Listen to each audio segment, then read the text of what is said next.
Hey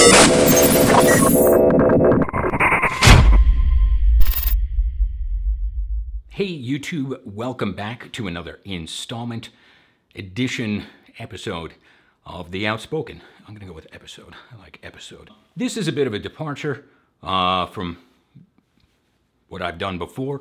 I'm not gonna answer questions this video. It's just gonna be a short rant video, so brace yourself. I wanted to talk about rates. Rates are absolutely plummeting lately. And it's such an accelerated rate that it's got me very concerned. And it seems to have a lot of people concerned, and I think with good reason.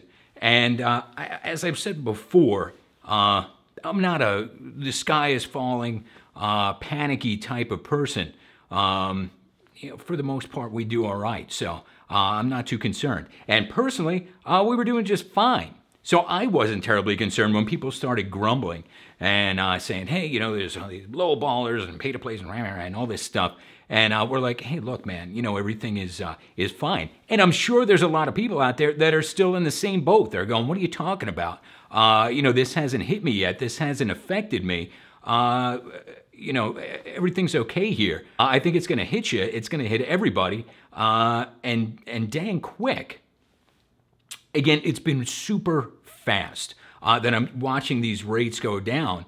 And this isn't from little, you know, rinky-dinky clients. These are from the top ad agencies. These are people who a year ago were paying, you know, $10,000, $15,000, $20,000, and now suddenly on a broadcast spot, they all want to pay $1,500. So we would do a commercial spot, and as agent, we'd make maybe $3,000 or so for a quick broadcast spot, and you know, that was worth it to set it up. Now, you know, at $1,500, we could do maybe $300 on this. Never mind what talent's getting. And again, this is from the same clients that we've known for, you know, forever, and we're paying good rates. So somehow a memo went out, and they say $1,500 is the new norm, and we just see that rate all the time. So we get auditions, you know, from all over the place. And at this point now, we're turning down about 60% of the opportunities that are coming our way, usually because of rate, or sometimes, like we discussed in the last video, the usage. They just, you know, we're piling too much stuff on top of it, or exclusivity. But most of the time, it's the rate, man. And then even the stuff that we're putting out on top of it, you have talent going, this is crazy and it's not what it used to be, and which is good. You know, good, complain about it. That's what I'm trying to get people to do here, is to talk about it and to say, whoa, what the heck's going on? Because if we're just complacent here and we're just letting things happen the way that they, let it continue going the way that it's going, man, you know, we're going to be in trouble. We got to protect our phony baloney jobs here, people. So how did we get here? You know, this wasn't how it was, you know, say like a decade ago. Well, first was the technology, you know, to have a good studio in your home, besides the fact that the connectivity and stuff wasn't anywhere near it is today. Some people had ISDN, but it was still crazy. But you needed $1 billion to be able to set this stuff up. And then all of a sudden, somebody could just buy a crappy snowball mic and decide, hey, this is, you know, my professional voiceover studio. So it really opened up the doors to a lot of people who said, hey, wait a second, I could do this. I don't have any knobs to fiddle with or any of that stuff.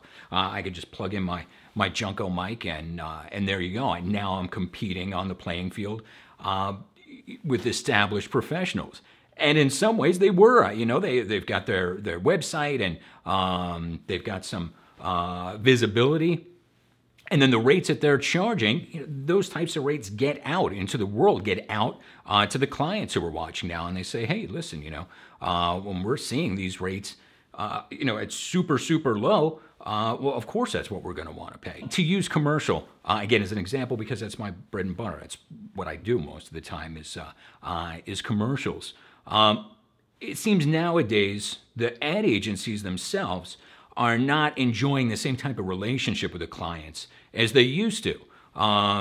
Again, this isn't completely across the board, but they would do a good job. The clients sold more widgets, and then they stayed with the the agency. You know, that's how it works, or how it did work. And now it seems a lot of times they're going to all of the agencies and they're making them fight over who's going to get the campaign, even if you'd already done the campaign and done a good job on it. So you guys have probably, talent out there anyway, you've probably seen a lot of spec jobs happening.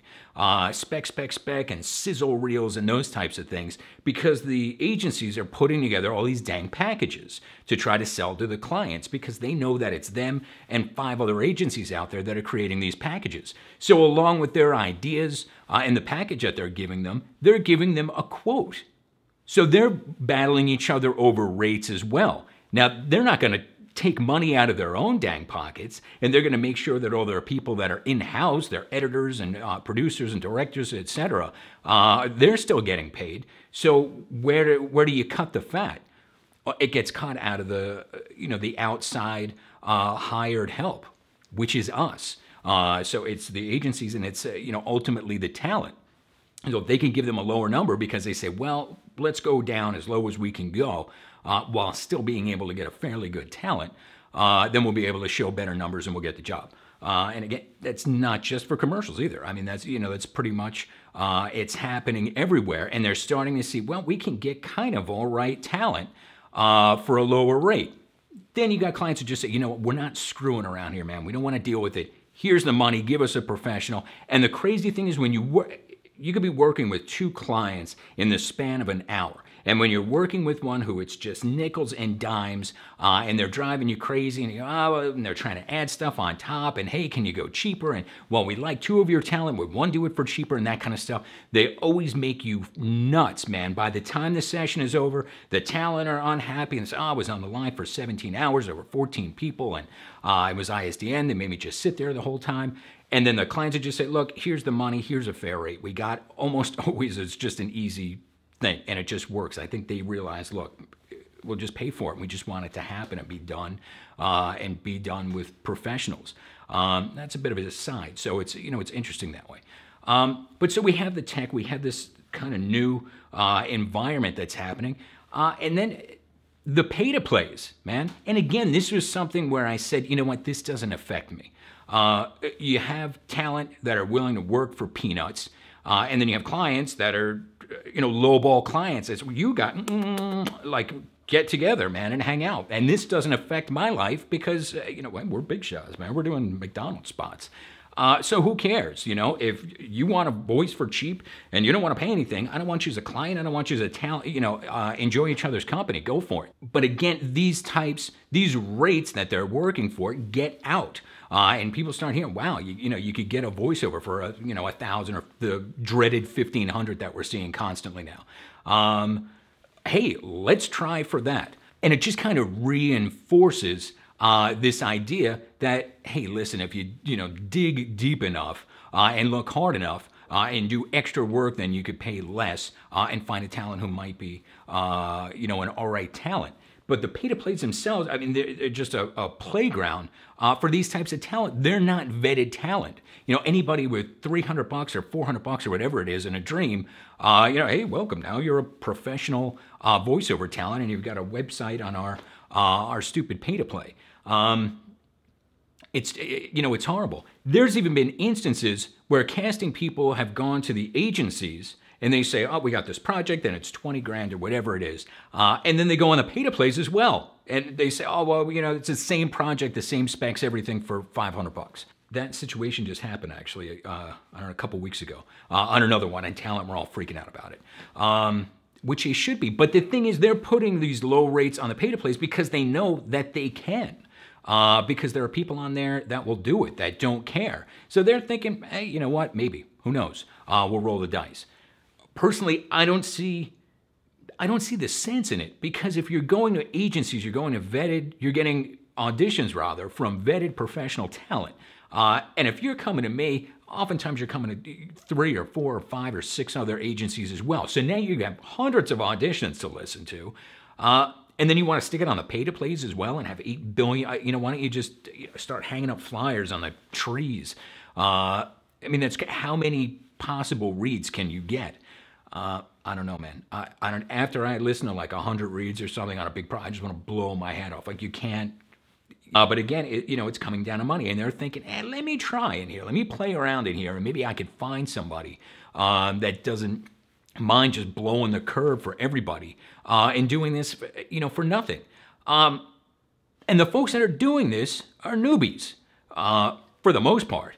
And not to rail against newbies. I mean, we all started somewhere. We all had day one where we started this thing.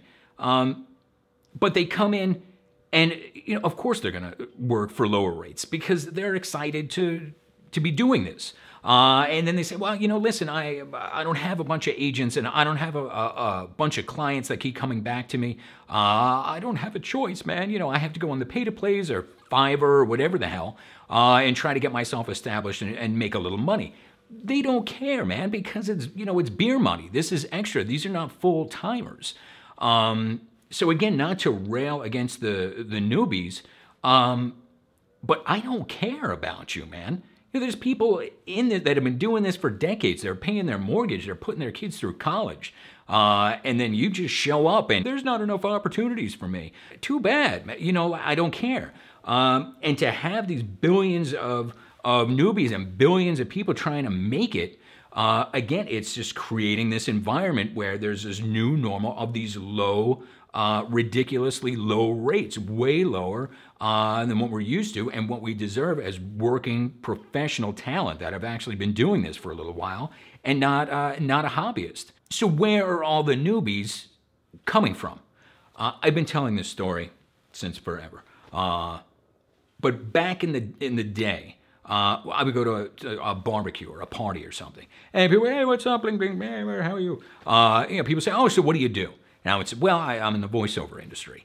And people would just lose their minds, man. It was like telling them, I'm a unicorn trainer.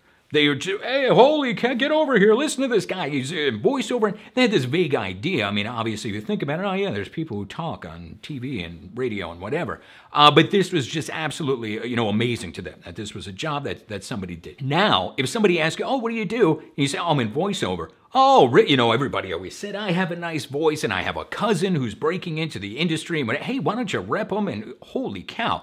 And I'm sure all talent can relate that you go, wow, now all of a sudden everybody, is a voiceover talent or interested in being a voiceover talent, which is crazy. Again, it's not a good thing. Again, not to be, or to not be, welcoming and open arms and come into the fold and no, man, like go home, that's enough. We're full up.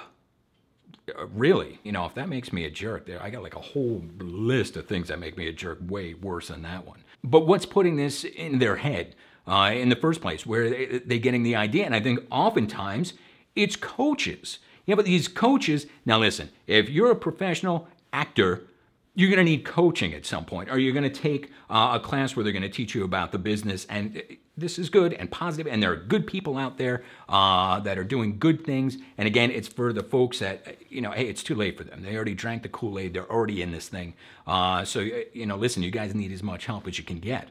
But there's also plenty of them out there that, the ones that promising the moon and the stars. You're going to make $1 million, and there's a ton of work out there. And years ago, God dang, I forget who it was because I would literally call them out.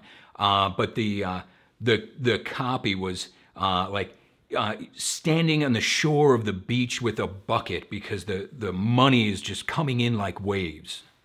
I'm paraphrasing, obviously, but it was equally as nauseating as I make it out to be. And listen, they know. They've been in the business. Most of these people have been talent. So they understand how this works. They know there's not $1 million to be made right away. They're lying. They're lying. There's no other way around it. Is it possible that they could get somebody and they're just absolutely amazing and then their first breakout role is huge and, yeah, sure, it happens sometimes. But for the most part, that's not going to happen. And they know that. They know it takes years, for decades sometimes, for people to really get established and to be making big money. So they're lying. They're lying liars who freaking lie. And they're bringing these people in. They're getting these people excited. Hey, this is something I could do. I'll go take their stupid course, and at the end of the course, they'll make me a demo.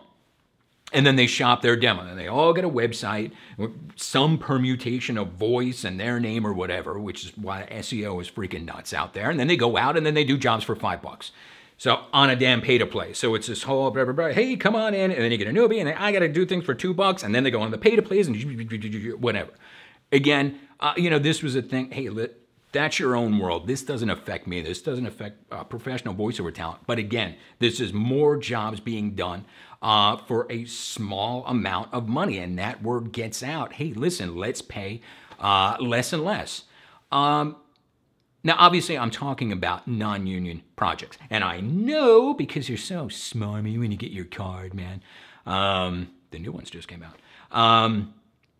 You go, well, I'm union, so I don't worry about this. And that's why I'm union, because I get scale at least, and blah, blah, blah, and scale is fair. And yeah, I got it. Good. But daily, freaking daily, there are clients that were union and they're going non-union. They're changing their projects where they're even using non-union on-camera talent because they want to take advantage of the low rates that all these voiceover talent are providing. Again, this is not small potatoes, little nothing, whatever. These are big, giant, award-winning, Super Bowl style commercial spots that I'm talking about. Big ass spots, big ass clients, big ass ad agencies, etc., going full non-union all the dang time. So a couple of years from now, is it even gonna make a difference if you're union or not? Where is the union now saying, wow, this is crazy, man. Things are happening here are nuts. Everybody's going non-union, and the non-union rates are plummeting. Well, they didn't care if non-union rates were plummeting because good. Really. I mean, good for them, good for the union, good for the folks that stuck by the union. Their business is to take care of their own. The point is, because we've allowed these rates to go so low, it's attracting people outside of the union. And that was always fine with them. We get union actors, they're gonna be good actors. We get the union voice actors, they're gonna be good voice actors. This is the price that we give to the client, the cracker factory, whoever that's making this spot, and they were fine with it, and that's how it worked. But the lure of these bargain basement possibilities for them is enough to make them change the entire way that they do things and the way that they approach things. And again, this has been accelerated exponentially just in the past year or so. I mean, it's incredible. Like I said, to go into a situation where we're turning down over half of the stuff that's coming in because it's nonsense. It's shameful. It's shameful. Ultimately, who's really to blame here if we're playing the blame game? It's talent. It's us, man. It's you. You did it. We all did it. The industry, if it's having problems and there are rates that are lower, it's ultimately because talent let this happen. Because talent did lower and lower rates, because talent accepted when other talent were doing lower and lower rates, and then that started to become the norm because agents were putting stuff out that was obviously super, super low. But here's the thing where it gets tricky. When things start getting lower and lower, and then that becomes kind of the norm. Now, again, these are folks that are paying their mortgages, putting their kids through school, and then they go, well, listen, if that's all that's out there today, I got to take it. So what are they going to do? Or I've even been in this situation as an agent where I go, well, hell, man, I got to put out something. And so you take the best of what's out and then you try to negotiate out their, some of their clauses. Listen, we're taking away web or whatever to try to at least make it a little better. Add another 1,000, something for God's sakes, on top of this to make it worth it. So, it's kind of one of these situations where, again, it kind of becomes the norm and you go, well, listen, this is all that's out there. I'm going to take it. So even established talent are starting to take these things because, they have to work that day. So hopefully, there are other agents who are doing the same thing and they're turning down a lot of these projects. So when not a lot of things are coming in, they might start thinking, listen, I got to take what I can here because maybe, these are the lean times. But economically, these are not the lean times. We're not having this conversation as much as me shouting into a camera as a conversation. This isn't taking place, a couple of years ago in the middle of the financial crisis, which didn't really hit VO, I don't think, too bad at all. This, again, is a new, a rapidly becoming new normal situation where somehow you clients out there have just decided this is what we're going to pay for these projects.